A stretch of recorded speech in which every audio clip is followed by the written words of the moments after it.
ઉદ્યોગપતિઓનું હોય, ક્યારેક પત્રકારોનું હોય, હું જતો હોઉં છું.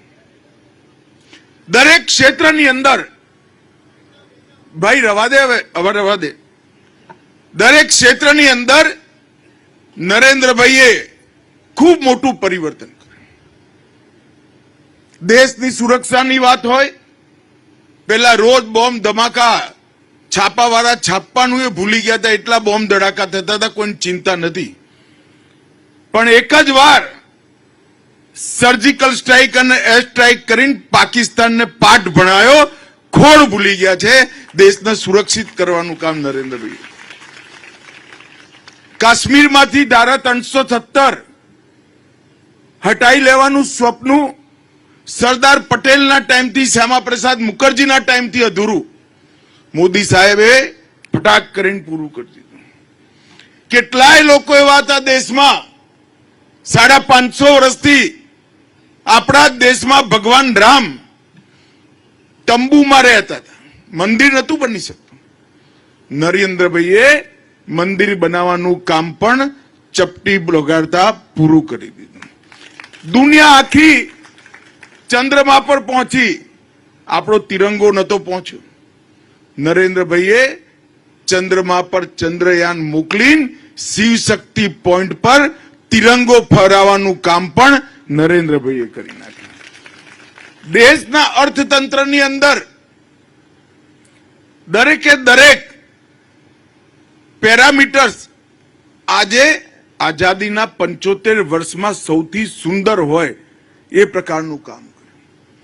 ઔદ્યોગિક વિકાસ 75 વર્ષના 10 વર્ષના ગાળાઓને લઈ લઈએ તો સૌથી વધારે ઔદ્યોગિક વિકાસ નરેન્દ્રભાઈના સમયમાં થયો. આરોગ્યના કાર્ડ આપવાના હોય, દરેક ક્ષેત્રની અંદર. ઘણીવાર પત્રકારો મને પૂછે કે અમિતભાઈ, આ બધામાં તમે સૌથી વધારે માર્ક કોને આપો? મેં કહ્યું, મેં કોઈ વિવાદ વગર, કન્ફ્યુઝન વગર, દુવિધા વગર પત્રકારોને કહું છું, આ બધામાં સૌથી વધારે માર્ક જો નરેન્દ્ર મોદી સાહેબને આપવાના હોય તો 60 કરોડ ગરીબોના જીવન સ્તરને ઊંચું લાવવાનું કામ નરેન્દ્રભાઈએ કર્યું. દેશના 60 કરોડ ગરીબોને ઘર મળે, ઘરમાં ચકલીથી પાણી આવે, ગેસનું સિલિન્ડર હોય, શૌચાલય જાજરૂ ઘરમાં જ બનેલું હોય, 5 લાખ સુધીની બધી જ દવાઓ, ઓપરેશનો અને હોસ્પિટલાઇઝેશન મફત થતું હોય, અને ભગવાને જેને નબળી સ્થિતિ આપી હોય એ દરેક માણસને મહિને 5 કિલો ઘઉં ચોખા મળે એવી વ્યવસ્થા કરવી, એનાથી મોટું કામ કોઈ જ કામ નથી. નરેન્દ્રભાઈએ, મોદી સાહેબે આ બધું જ 9 વર્ષની અંદર પૂરું કર્યું. કરોડો બહેનો, ગરીબ બહેનોના ઘરમાં ગેસના સિલિન્ડર મૂક્યા, કલ્પના નતા કરી શકતા. 4 કરોડથી વધારે ગરીબોને આવાસ આપ્યા.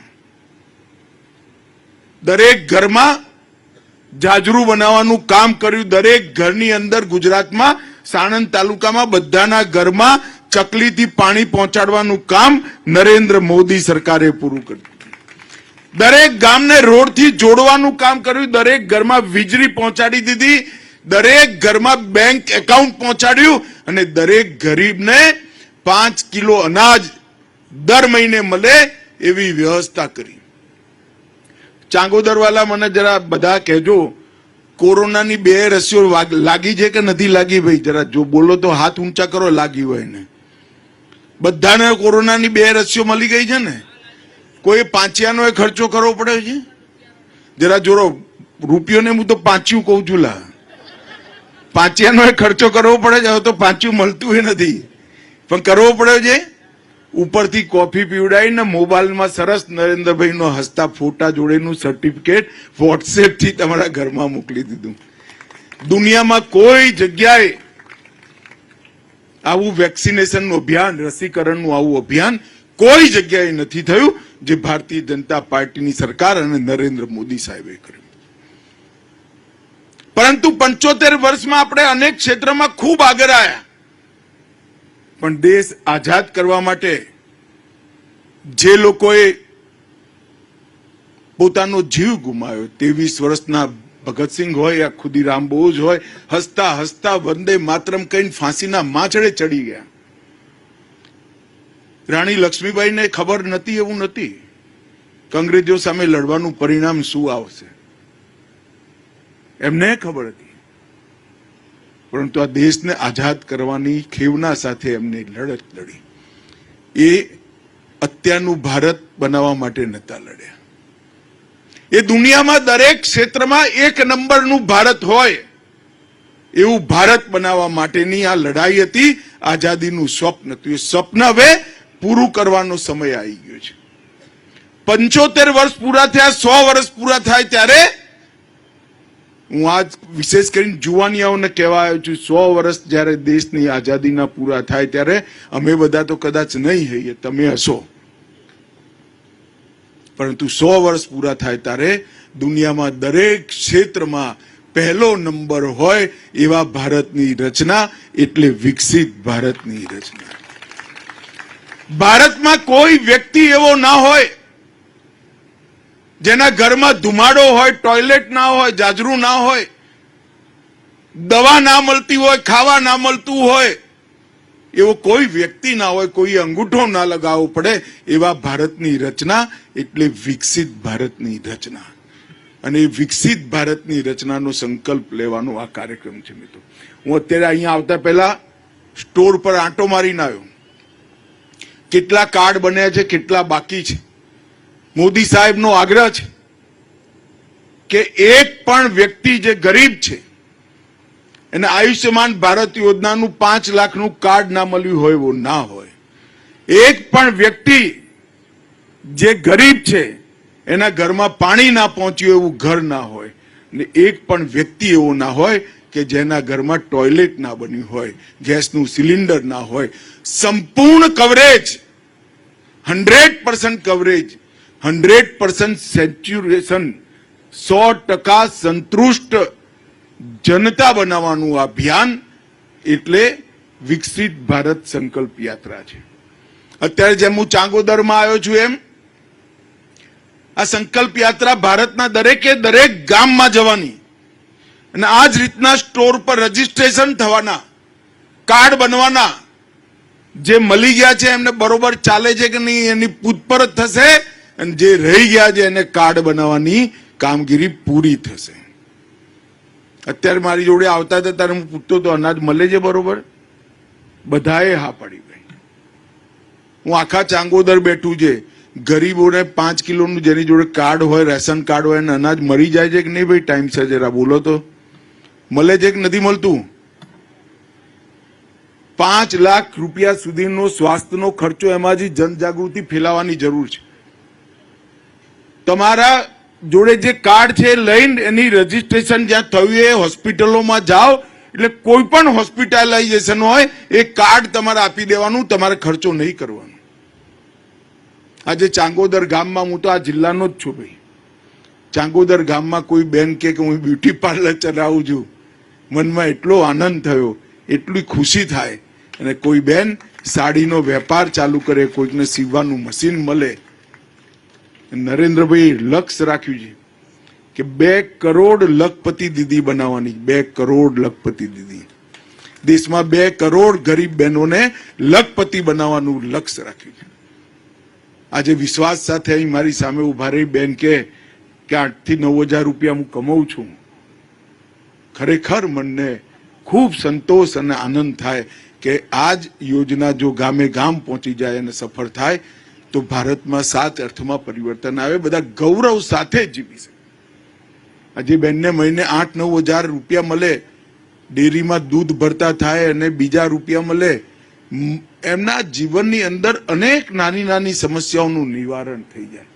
100% બાળકોને નિસારમાં દાખલો આપવાનું અભિયાન, અને એ એસએસસી સુધી કમસે કમ ભણે એવી વ્યવસ્થા. આ બધી વસ્તુઓ આ વિકસિત ભારત સંકલ્પ યાત્રાની અંદર આવરી લીધી છે. અને હમણાં તમે મોદી સાહેબને સાંભળ્યા છે, આ જે બધી યોજનાઓ છે તમે માનીને ચાલજો, એ મોદી ગેરંટી છે, એનું 100% પૂરી થવાની પણ મોદી સાહેબની ગેરંટી છે. દુનિયાભરના દેશોનો આપણે અભ્યાસ કરી લઈએ તો એક 10 વર્ષની અંદર આટલા બધા ઘરોમાં ગેસ, ટોયલેટ, 5 કિલો મફત અનાજ, વીજળી અને આટલા બધા 60 કરોડ લોકોને મફત સારવારની સુવિધા દુનિયાના કોઈ દેશમાં નથી, જે ભારતમાં નરેન્દ્ર મોદીજીના પ્રધાનમંત્રી બનાવ્યા છે. અને ગુજરાતમાં તો આપણે બધાને 2 ફાયદા છે. ઉપર પણ મોદી સાહેબની કમર સરકાર છે, નીચે ભૂપેન્દ્રભાઈની કમર સરકાર છે, એટલે આપણે ડબલ એન્જિન સરકારનો ફાયદો ગુજરાતની અંદર મળે છે. મિત્રો, હું તો 1982માં ભાજપનું સદસ્યતા અભિયાન થયું હતું, એક લેમ્બરેટા પર અમદાવાદ જિલ્લામાં ફર્યો હતો.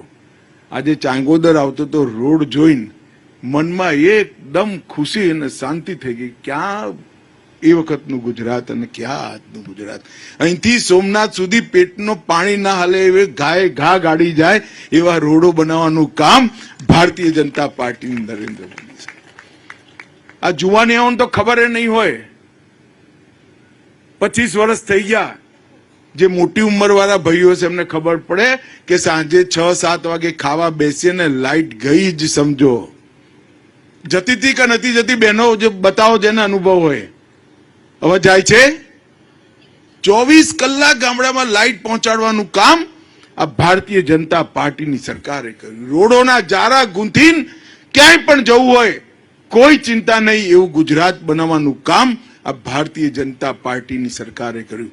અને 2002માં રાયટ્સ કર્યા હતા, પછી મોદી સાહેબે ખોડ ભૂલાઈ દીધી. હુલ્લડ થયું છે કોઈ દાડો? બોલો, થયું છે? હુલ્લડ કરવા વાળાઓને 2002માં એવો સબક શીખવાડ્યો કે આજ સુધી કોઈ ગુજરાતમાં હુલ્લડ કરવાની હિંમત પણ નથી કરી શક્યું. ગુજરાતની અંદર શાંતિ, વિકાસ, સમૃદ્ધિ અને ગરીબમાં ગરીબ માણસને બેઠા થવા માટે મદદ કરવાનો આ વિશ્વાસ નરેન્દ્રભાઈએ જે પરંપરા ઊભી કરી છે, આ વિકસિત ભારત સંકલ્પ યાત્રા એ પરંપરાને આગળ વધારવાનું કામ છે. આજે હું પણ કલેક્ટર શ્રીએ આમંત્રણ આપ્યું હતું એટલે મારા મત વિસ્તારના ચાંગોદર ગામમાં આવ્યો છું. તમને બધાને મળીને ખરેખર ખૂબ આનંદ થયો. અને મેં પૂછ્યું ખરા, બધા ચાંગોદરના જ છે ને? બહારથી લાઈન નથી બેસાડી દીધા ને? પણ બધા જ ચાંગોદરના લોકો છે એટલે મળીને ખૂબ આનંદ થયો. અને આ સંકલ્પ યાત્રાને તમે બધા જ સફળ કરી શકો. વિશેષ કરીને જુવાનિયા જે અહીંયા છે, જુવાન દીકરીઓ છે, દીકરાઓ છે, એ બધાને હું કહેવા માંગુ છું કે ભારતને મહાન બનાવવાનું સ્વપ્ન તમારે પૂરું કરવાનું છે. 25 વર્ષ કોઈ ને કોઈ એક ક્ષેત્ર પકડીને